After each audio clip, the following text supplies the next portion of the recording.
ਸਤਿ ਸ਼੍ਰੀ ਅਕਾਲ ਦੋਸਤੋ। ਮੈਂ ਮੇਜਰ ਸਿੰਘ। WhatsApp TV ਦੇਖ ਰਹੇ ਸਾਰੇ ਦਰਸ਼ਕਾਂ ਦਾ ਸਵਾਗਤ ਹੈ। ਅੱਜ ਅਸੀਂ ਗੱਲ ਕਰਾਂਗੇ ਕਿ ਕਰੋਨਾ ਵਾਇਰਸ ਦੀ ਆਫਤ ਨਾਲ ਹਿੰਦੁਸਤਾਨ ਦੀ ਆਰਥਿਕਤਾ ਨੂੰ ਕਿਸ ਰੁਖ ਗੇੜਾ ਦਿੱਤਾ ਗਿਆ ਔਰ ਇਸ ਵੇਲੇ ਜਾਂ ਇਸ ਤੋਂ ਪਹਿਲਾਂ ਹਿੰਦੁਸਤਾਨ ਦੀ ਆਰਥਿਕ ਦਸ਼ਾ ਕੀ ਸੀ ਔਰ ਕਰੋਨਾ ਦੇ ਆਫਤ ਨੇ ਇਹਨੂੰ ਕਿਸ ਤਰ੍ਹਾਂ ਕਿੰਨਾ ਕੁ ਤੇ ਕਿਹੜੇ ਹਾਲਤ 'ਚ ਪ੍ਰਭਾਵਿਤ ਕੀਤਾ ਗਿਆ। ਹੁਣ ਜੋ ਅੰਕੜੇ ਸਾਹਮਣੇ ਆਏ ਆ ਵੱਖ-ਵੱਖ ਜਿਹੜੀਆਂ ਆਰਥਿਕ ਏਜੰਸੀਆਂ ਉਹਨਾਂ ਨੇ ਦੱਸਿਆ ਕਿ ਹਿੰਦੁਸਤਾਨ ਦੀ ਆਰਥਿਕ ਜਿਹੜੀ ਦਿਸ਼ਾ ਹੈ ਜਾਂ ਇੱਥੋਂ ਦੀ ਵਿਕਾਸ ਦਰ ਹੈ ਉਹ ਕਰੋਨਾ ਵਾਇਰਸ ਦੇ ਜ਼ਮਾਨੇ ਤੋਂ ਪਹਿਲਾਂ ਬੁਰੀ ਤਰ੍ਹਾਂ ਲੜਖੜਾ ਚੁੱਕੀ ਸੀ, ਡਿੱਗ ਚੁੱਕੀ ਸੀ। ਅੱਜ ਜੋ ਅੰਕੜੇ ਜਾਰੀ ਹੋਏ ਨੇ ਉਹਨਾਂ ਦੇ ਮੁਤਾਬਕ ਪਿਛਲਾ ਜਿਹੜਾ ਮਾਲੀ ਵਰ੍ਹਾ ਸੀ, ਫਿਸਕਲ ਜੋ ਈਅਰ ਸੀਗਾ, ਉਹਦੇ ਵਿੱਚ ਗਰੋਥ ਰੇਟ ਜਿਹੜਾ ਜਿਹੜੀ ਹਿੰਦੁਸਤਾਨ ਦਾ ਵਿਕਾਸ ਦਰ ਵਧਾ ਹੈ ਉਹ 4.2% ਸੀ। ਪਰ ਜੇਕਰ ਅਖੀਰਲੀ ਤਿਮਾਹੀ ਭਾਵ ਜਨਵਰੀ ਤੋਂ ਲੈ ਕੇ ਮਾਰਚ 2020 ਦਾ ਅਸੀਂ 3 ਮਹੀਨਿਆਂ ਦਾ ਅੰਕੜਾ ਵੇਖੀਏ ਤਾਂ ਇਹ ਸਿਰਫ 3.1% ਹੈ। ਇੱਥੋਂ ਕੀ ਅੰਦਾਜ਼ਾ ਲੱਗਦਾ ਹੈ ਕਿ ਭਾਰਤ ਦੀ ਆਰਥਿਕ ਹਾਲਤ ਪਹਿਲਾਂ ਵੀ ਡਗਮਗਾ ਚੁੱਕੀ ਸੀ ਔਰ ਇਹ ਹਾਲਤ ਇਹ ਹੈ ਕਿ ਪਿਛਲੇ 11 ਸਾਲਾਂ 'ਚ ਜਿਹੜੀ ਵਿਕਾਸ ਦਰ ਹੈ ਉਹ ਇਸ ਵੇਲੇ ਸਭ ਤੋਂ ਹੇਠਲੇ ਪੱਧਰ 'ਤੇ ਸੀ ਔਰ ਖਾਸ ਤੌਰ 'ਤੇ ਦੇਖਿਆ ਜਾਵੇ ਜਾਂ ਤਿਮਾਹੀ 'ਚ ਅਤੇ ਪਿਛਲੇ 5-6 ਸਾਲਾਂ ਤੋਂ ਜਦੋਂ ਤੋਂ ਮੋਦੀ ਸਰਕਾਰ ਹੋਂਦ 'ਚ ਆਈ ਹੈ ਤਾਂ ਇਹ ਤਿਮਾਹੀ ਜਿਹੜੀ ਜਨਵਰੀ ਤੋਂ ਮਾਰਚ ਤੱਕ ਦੀ ਹੈ ਜਿਸ 'ਚ ਗਰੋਥ ਰੇਟ 3.1% ਰਿਹਾ ਹੈ। ਇਹ ਸਭ ਤੋਂ ਮੰਦੀ ਹਾਲ ਵਾਲਾ ਹੈ। ਇੱਥੋਂ ਪਤਾ ਲੱਗਦਾ ਹੈ ਕਿ ਗੱਲ ਕਰੋਨਾ ਵਾਇਰਸ ਨਾਲ ਨਹੀਂ ਵਿਗੜੀ ਹਿੰਦੁਸਤਾਨ ਦੀ ਆਰਥਿਕ ਹਾਲਤ ਜਿਹੜਾ ਉਹ ਪਿਛਲੇ 6 ਸਾਲ ਤੋਂ ਮੋਦੀ ਸਰਕਾਰ ਵੱਲੋਂ ਅਪਣਾਈਆਂ ਨੀਤੀਆਂ ਉਹਦੇ ਕਾਰਨ ਪਹਿਲਾਂ ਹੀ ਵਿਗੜ ਚੁੱਕੀ ਸੀ। ਉਹਦੇ ਨਾਲ ਕੀ ਹੈ ਕਿ ਇੱਕ ਤਾਂ ਜਿੰਨਾ ਇਹਨਾਂ ਨੇ ਪਹਿਲਾਂ ਨੋਟਬੰਦੀ ਕੀਤੀ, ਫਿਰ ਬਿਨਾਂ ਕਿਸੇ ਤਿਆਰੀ ਦੇ ਬਿਨਾਂ ਰੈਸ਼ਨਲਾਈਜ਼ ਕੀਤੇ GST ਲਾਗੂ ਕੀਤਾ ਅਤੇ ਇਸੇ ਤਰ੍ਹਾਂ ਜਿਹੜਾ ਕਾਰਪੋਰੇਟਾਈਜ਼ ਕੀਤਾ ਸਾਰੀ ਹਿੰਦੁਸਤਾਨ ਦੀ ਆਰਥਿਕਤਾ ਨੂੰ, ਉਸ ਨਾਲ ਕੀ ਹੋਇਆ ਕਿ ਹਿੰਦੁਸਤਾਨ ਦੇ ਵਿੱਚ ਬੜੀ ਉੱਪਰਲੀ ਜਿਹੜੀ ਸਨਅਤ ਹੈ ਉਹਨੂੰ ਤਾਂ ਬਾਰੇ ਲਿਆਰੇ ਹੋਇਆ, ਪਰ ਦਰਮਿਆਨੀ ਛੋਟੀ ਸਨਅਤ ਦਾ ਮੰਦਾ ਹਾਲ ਰਿਹਾ ਸਾਰੇ ਦੌਰਾਨ। ਉਹ ਪਹਿਲਾਂ ਨੋਟਬੰਦੀ ਨੇ ਉਹਦੇ ਹਾਲਤ ਵਿਗਾੜ ਦਿੱਤੀ ਅਤੇ ਫਿਰ GST ਨੇ ਉਸਦਾ ਮੂੰਹ ਹੰਦਰਾਈ ਬਦਲ ਕੇ ਰੱਖ ਦਿੱਤਾ ਗਿਆ।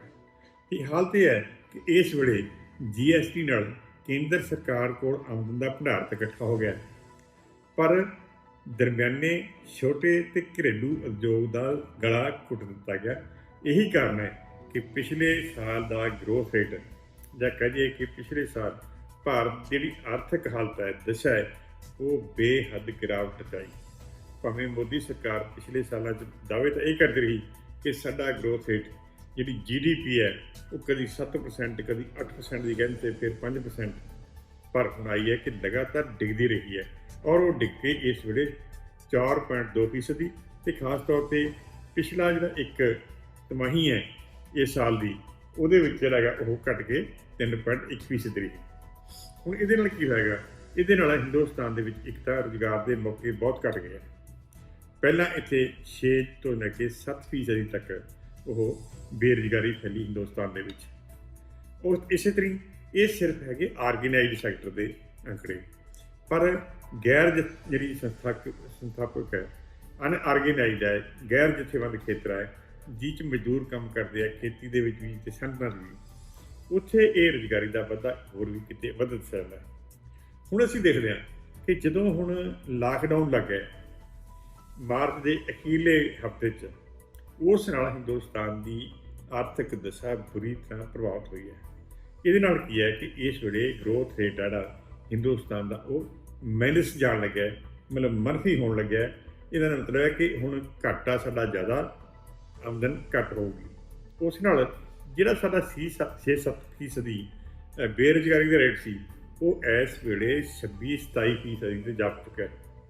ਉਹਦੇ ਨਾਲ ਕੀ ਹੈ ਕਿ ਹਿੰਦੁਸਤਾਨ ਦੇ ਵਿੱਚ ਕੁੱਲ 48 ਕਰੋੜ ਦੇ ਕਰੀਬ ਉਹ ਵੱਖ-ਵੱਖ ਖੇਤਰਾਂ ਦੇ ਵਿੱਚ ਕੰਮ ਕਰਨ ਵਾਲੇ ਕਾਮੇ ਹੈ, ਪਰ ਇਹਨਾਂ ਵਿੱਚੋਂ ਵੀ ਜ਼ਿਆਦਾ 4 ਕਰੋੜ ਸਿਰਫ ਜਥੇਬੰਦ ਖੇਤਰ ਹੈ ਜਿਹੜੀਆਂ ਵੱਡੀਆਂ ਸਨਅਤਾਂ, ਅਤੇ ਇਹ 44 ਕਰੋੜ ਕਾਮੇ ਹੋਰ ਜਿਹੜੇ ਗੈਰ ਜਥੇਬੰਦ ਖੇਤਰ ਹੈ, ਜਿੱਥੇ ਮਤਲਬ ਉਹਦੀ ਕੋਈ ਗਿਣਤੀ ਨਹੀਂ, ਉਹਨਾਂ ਨੂੰ ਸੁਰੱਖਿਆ ਦੇ ਪੂਰੇ ਸਾਧਨ ਨਹੀਂ ਹੈਗੇ, ਉਹਨਾਂ ਦੀਆਂ ਤਨਖਾਹਾਂ ਦਾ ਜਾਂ ਹੋਰ ਕਿਸੇ ਇੱਕ ਤਰ੍ਹਾਂ ਦੀ ਵੀ ਕੋਈ ਜਿਹੜੀ ਉਹ ਸੋਸ਼ਲ ਸਿਕਿਉਰਿਟੀ ਉਹਨਾਂ ਨੂੰ ਨਹੀਂ ਮਿਲ ਰਹੀ।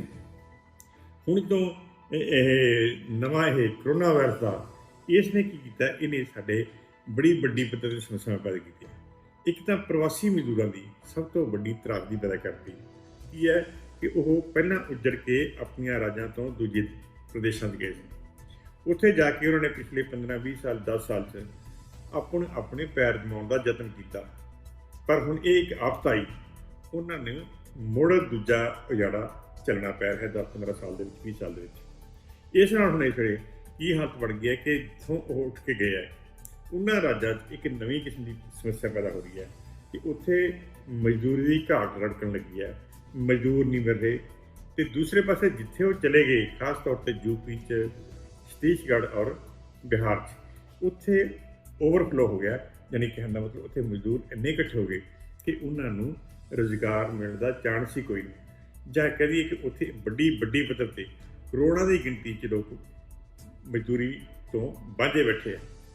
ਹੁਣ ਇਹ 1-2 ਮਹੀਨੇ 3 ਮਹੀਨੇ ਤੱਕ ਹੋ ਸਕਦਾ ਸਰਕਾਰ ਉਹਨਾਂ ਨੂੰ ਕੁਝ ਰਾਸ਼ਨ ਪਾਣੀ ਦੇਵੇ, ਉਹਨਾਂ ਨੂੰ ਕੁਝ ਖਾਣ ਪੀਣ ਲਈ ਮੁਹੱਈਆ ਕਰੇ, ਪਰ ਇਹ ਲੰਬਾ ਸਮਾਂ ਇਹ ਹਾਲਾਤ ਨਹੀਂ ਚੱਲਣੇ ਹੈਗੇ। ਜਿਹਦੇ ਨਾਲ ਕੀ ਹੋਣਾ ਹੈ ਕਿ ਆਉਣ ਵਾਲੇ ਦਿਨਾਂ 'ਚ ਇਹ ਬੇਰੁਜ਼ਗਾਰ ਦੀ ਫੌਜ ਦੇ ਵਿੱਚ ਬੜੀ ਵੱਡੀ ਸਮਾਜਿਕ ਬੇਚੈਨੀ ਫੈਲ ਸਕਦੀ ਹੈ, ਜਿਹੜੀ ਹਿੰਦੁਸਤਾਨ ਦੀ ਆਰਥਿਕ ਦਸ਼ਾ ਲਈ ਹੋਰ ਵੀ ਭੈੜਾ ਜਿਹੜਾ ਉਹ ਸਰੂਪ ਲੈ ਕੇ ਸਾਹਮਣੇ ਆ ਸਕਦੀ ਹੈ। ਇਸ ਕਰਕੇ ਇਸ ਵੇਲੇ ਵੱਡੀ ਚਿੰਤਾ ਇਹ ਹੈ ਕਿ ਪਿਛਲੇ ਸਾਰੇ ਸਾਲਾਂ ਦੌਰਾਨ ਜੋ ਮੋਦੀ ਸਰਕਾਰ ਨੇ ਆਰਥਿਕ ਨੀਤੀਆਂ ਅਪਣਾਈਆਂ, ਉਹਦਾ ਨਤੀਜਾ ਸਾਰਾ ਦਾ ਸਾਹਮਣੇ ਹੈ ਕਿ 11 ਸਾਲਾਂ ਦੇ ਗਰੋਥ ਰੇਟ ਤੋਂ ਸਭ ਤੋਂ ਹੇਠਲੇ ਪੱਧਰ 'ਤੇ ਸੀ ਹੋਣਾ ਇਸ ਵੇਲੇ, ਪਿਛਲੇ ਸਾਲ ਦੀ ਜੋ ਸਾਹਮਣੇ ਆਈ ਰਿਪੋਰਟ। ਅਤੇ ਹੁਣ ਜਿਹੜਾ ਨਵਾਂ ਸਾਲ ਸ਼ੁਰੂ ਹੈ ਉਹ ਕਰੋਨਾ ਦੀ ਮਾਰ ਹੇਠ ਆ ਚੁੱਕਿਆ ਹੈ, ਅਤੇ ਇਹਨੇ ਸਾਡੀ ਜਿਹੜੀ ਬੇਰੁਜ਼ਗਾਰੀ ਦੀ ਦਰ ਹੈ ਉਹ 26-27% ਤੱਕ ਚਾਹਤੀ ਹੈ। ਮਤਲਬ ਇੱਥੇ ਹਰ ਚੌਥਾ ਬੰਦਾ ਬੇਰੁਜ਼ਗਾਰ ਹੈ ਹਿੰਦੁਸਤਾਨ 'ਚ। ਹੁਣ ਇਹ ਬੜੀ ਵੱਡੀ ਇੱਕ ਸਮੱਸਿਆ ਪੈਦਾ ਹੋ ਗਈ ਹੈ। ਇਸ ਆਰਥਿਕ ਹਾਲਤ ਤੋਂ ਨਿਕਲਣ ਲਈ ਕੇਂਦਰ ਸਰਕਾਰ ਔਰ ਰਾਜਾਂ ਦੀਆਂ ਸਰਕਾਰਾਂ ਮਿਲ ਕੇ ਕੀ ਕੰਮ ਕਰਦੀਆਂ, ਇਹ ਆਉਣ ਵਾਲੇ ਦਿਨ ਪਤਾ ਲੱਗੂਗਾ।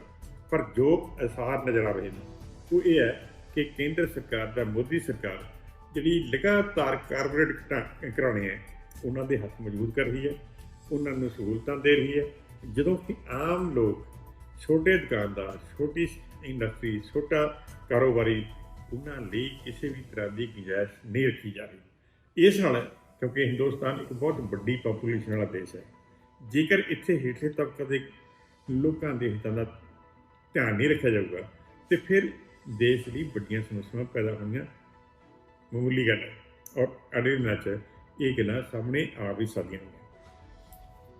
ਇਹਦੇ ਨਾਲ ਹੀ ਹੁਣ ਅਸੀਂ ਅਗਲੀ ਗੱਲ ਕਰਦੇ ਹਾਂ ਕਿ ਲਾਕਡਾਊਨ ਚੌਥਾ ਖਤਮ ਹੋਣ ਜਾ ਰਿਹਾ ਹੈ।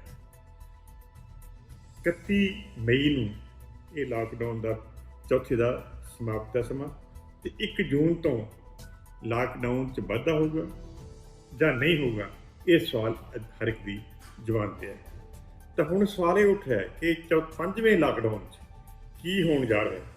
ਹੁਣ ਤੱਕ ਜੋ ਸਾਹਮਣੇ ਆਇਆ ਸੀ ਉਹ 'ਚੋਂ ਅੱਜ ਮੋਦੀ ਨੇ ਆਪਣਾ ਇੱਕ ਚਿੱਠੀ ਜਾਰੀ ਕੀਤੀ ਹੈ ਹਿੰਦੁਸਤਾਨ ਦੇ ਲੋਕਾਂ ਦੇ ਨਾਲ। ਉਹਦੇ 'ਚ ਉਹਨਾਂ ਨੇ ਪਹਿਲੀ ਗੱਲ ਤਾਂ ਇਹ ਕੀਤੀ ਕਿ ਜੀ ਮੈਂ ਤੁਹਾਨੂੰ ਆਪ ਸਮੁੱਤ ਹੋਣਾ ਚਾਹੁੰਦਾ ਸੀ, ਕਿਉਂਕਿ ਸਾਡੀ ਸਰਕਾਰ ਦਾ ਜਿਹੜੀ ਦੂਜੀ ਪਾਰੀ ਹੈ, ਯਾਨੀ ਫੇਜ਼ 2 ਐਡ ਦਾ, ਪਹਿਲੀ ਜਿਹੜੀ 14 ਤੋਂ 19 ਤੱਕ ਸੀ, ਅਤੇ ਹੁਣ 19 ਤੋਂ ਬਾਅਦ 1 ਸਾਲ ਹੋ ਗਿਆ ਕੱਲ੍ਹ ਸਰਕਾਰ ਬਣੀ ਨੂੰ। ਇਸ ਸਰਕਾਰ ਦੇ ਵਿੱਚ ਤੁਸੀਂ ਬੜਾ ਵੱਡਾ ਹਿੱਸਾ ਬਣਾਉਣ 'ਚ, ਉਹਦੇ ਲਈ ਮੈਂ ਸਾਰਿਆਂ ਦਾ ਧੰਨਵਾਦ ਕਰਨਾ ਚਾਹੁੰਦਾ। ਪਰ ਉਹਨੇ ਨਾਲ ਕੀ ਕਿਹਾ ਕਿ ਅਸੀਂ ਯਤਨ ਕਰਨਾ ਹੈ ਕਿ ਜਿਹੜੀ ਸਾਡੀ ਇਹ ਆਫਤ ਹੈ ਨਾ, ਇਹ ਹੋਰ ਨਾ ਵਧੇ, ਇਹ ਮਤਲਬ ਐਡਾ ਵਾਧਾ ਨਾ ਹੋ ਜਾਵੇ 'ਚ ਕਿ ਆਫਤ ਜਿਹੜੀ ਇਹਦੀ ਸਮੱਸਿਆ ਹੈ ਇਹ ਆਫਤ ਦਾ ਰੂਪ ਧਾਰਨ ਕਰ ਲਏ। ਹੁਣ ਇਸ ਗੱਲ 'ਤੇ ਸਾਰਿਆਂ ਤੋਂ ਵੱਡੀ ਗੱਲ ਕੇਂਦਰਿਤ ਹੈ ਕਿ ਇਸ ਸਮੱਸਿਆ ਨੂੰ ਆਫਤ 'ਚ ਤਬਦੀਲ ਕਰਨ 'ਚ ਰੋਲ ਕਿਹਦਾ ਹੈਗਾ।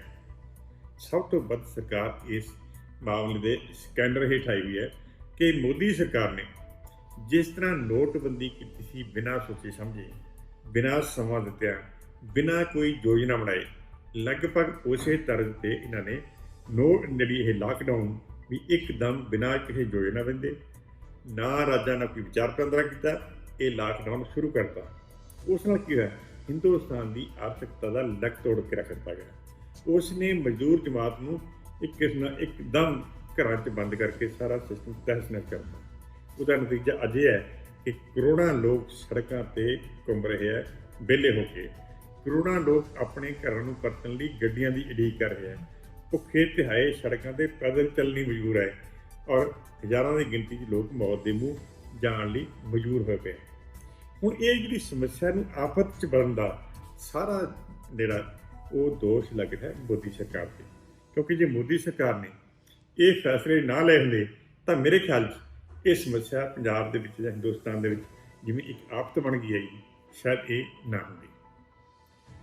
ਹੁਣ ਅਸੀਂ ਦੇਖਾਂਗੇ ਕਿ ਕਰੋਨਾ ਵਾਇਰਸ, ਹਾਲਾਂਕਿ ਪਿਛਲੇ ਦਿਨਾਂ 'ਚ ਹਿੰਦੁਸਤਾਨ ਦੇ ਵਿੱਚ ਅਤੇ ਪੰਜਾਬ 'ਚ ਲੱਗਦਾ ਸੀ ਕਿ ਕੁਛ ਠੱਲ ਪੈ ਗਈ ਹੈ। ਪੰਜਾਬ 'ਚ ਭਾਵੇਂ ਅਸੀਂ ਜਦੋਂ ਦੇਖਦੇ ਹਾਂ ਕਿ ਜਿਹੜੇ ਕੁੱਲ ਟੈਸਟ ਹੈ ਜਿਹੜੇ ਉਹ 81,000 ਦੇ ਕਰੀਬ ਹੋਏ ਨੇ, ਅਤੇ ਇੱਥੇ ਪੀੜਤਾਂ ਲਈ ਉਹਨਾਂ ਦੀ ਗਿਣਤੀ ਹੈਗੀ ਹੈ 2200। ਇੱਥੋਂ ਜੇ ਦੇਖਿਆ ਜਾਵੇ ਕਿ 81,000 ਟੈਸਟ ਕੀਤੇ ਗਏ ਅਤੇ ਪੀੜਤਾਂ ਦੀ ਗਿਣਤੀ ਸਿਰਫ 2200 ਤਾਂ ਲੱਗਦਾ ਹੈ ਕਿ ਇੱਥੇ ਕਾਫੀ ਹਾਲਾਤ ਠੀਕ ਹੈ। ਮਤਲਬ ਪੰਜਾਬ ਨੂੰ ਇਸ ਵੇਲੇ ਬਹੁਤਾ ਵੱਡਾ ਖਤਰਾ ਨਹੀਂ ਹੈਗਾ, ਜਾਂ ਕਹਿ ਦਈਏ ਕਿ ਇੱਥੇ ਬਿਮਾਰੀ ਦਾ ਪ੍ਰਕੋਪ ਹੈ ਜਿਹੜਾ ਉਹ ਬਹੁਤ ਹੀ ਜ਼ਿਆਦਾ ਤੇਜ਼ੀ ਨਾਲ ਨਹੀਂ ਫੈਲ ਰਿਹਾ। ਪਰ ਜਿਹੜੇ ਰੋਜ਼ ਪਿਛਲੇ 4-5 ਦਿਨ ਤੋਂ ਦੇਖ ਰਿਹਾ ਸੀ ਕਿ ਇੱਥੇ ਕਦੇ ਨਾ ਕਦੇ ਇਸ ਤਰ੍ਹਾਂ ਹੁੰਦਾ ਕਿ ਕਦੇ 30, ਕਦੇ 25, ਕਦੇ 32, ਕੱਲ੍ਹ 33 ਸੀਗੇ। ਇਹ ਕੇਸ ਲਗਾਤਾਰ ਆ ਰਹੇ ਨੇ। ਇਸ ਨਾਲ ਇਹ ਇੱਕ ਲੋਕਾਂ ਦੇ ਵਿੱਚ ਚਰਚਾ ਵੀ ਹੈ, ਲੋਕਾਂ ਦੇ ਵਿੱਚ ਸਹਿਮ ਵੀ ਹੈ, ਜਾਂ ਲੋਕਾਂ ਦੇ ਵਿੱਚ ਇਹ ਪ੍ਰਭਾਵ ਵੀ ਹੈ ਕਿ ਭਾਵੇਂ ਟੈਸਟਿੰਗ ਦੇ ਹਿਸਾਬ ਨਾਲ ਦੇਖਿਆ ਜਾਵੇ ਤਾਂ ਬਿਮਾਰੀ ਬਹੁਤੀ ਫੈਲ ਨਹੀਂ ਰਹੀ, ਪਰ ਜਿਸ ਤਰ੍ਹਾਂ ਹਰ ਰੋਜ਼ ਨਵੇਂ ਐਕਟਿਵ ਕੇਸਾਂ 'ਚ ਵਾਧਾ ਹੋ ਰਿਹਾ ਹੈ, ਇਹ ਆਪਣੇ ਆਪ ਵਿੱਚ ਇੱਕ ਬੜੀ ਵੱਡੀ ਚਿੰਤਾ ਦਾ ਅਤੇ ਫਿਕਰਮੰਦੀ ਦਾ ਮਾਮਲਾ ਜ਼ਰੂਰ ਹੈ। ਇਸ ਗੱਲ ਨੂੰ ਧਿਆਨ 'ਚ ਰੱਖ ਕੇ ਲੱਗਦਾ ਕਿ ਆਉਣ ਵਾਲੇ ਦਿਨਾਂ 'ਚ ਪੰਜਾਬ 'ਚ ਲਾਕਡਾਊਨ ਦਾ ਕਿਸੇ ਨਾ ਕਿਸੇ ਰੂਪ 'ਚ ਨਵਾਂ ਰੂਪ ਸਾਹਮਣੇ ਆਊਗਾ। ਸ਼ਾਇਦ ਰਾਤ ਨੂੰ ਵੀ ਰੱਖਿਆ ਜਾਵੇ ਇਹਨੂੰ ਕਹਿਣ। ਸਕੂਲਾਂ, ਕਾਲਜਾਂ ਜਾਂ ਰੈਸਟੋਰੈਂਟ, ਢਾਬੇ, ਹੋਟਲ ਵਗੈਰਾ ਅਜੇ ਉਸ ਤਰ੍ਹਾਂ ਨਾ ਖੁੱਲ੍ਹਣ ਜਿਸ ਤਰ੍ਹਾਂ ਪਹਿਲਾਂ ਸੀਗੇ।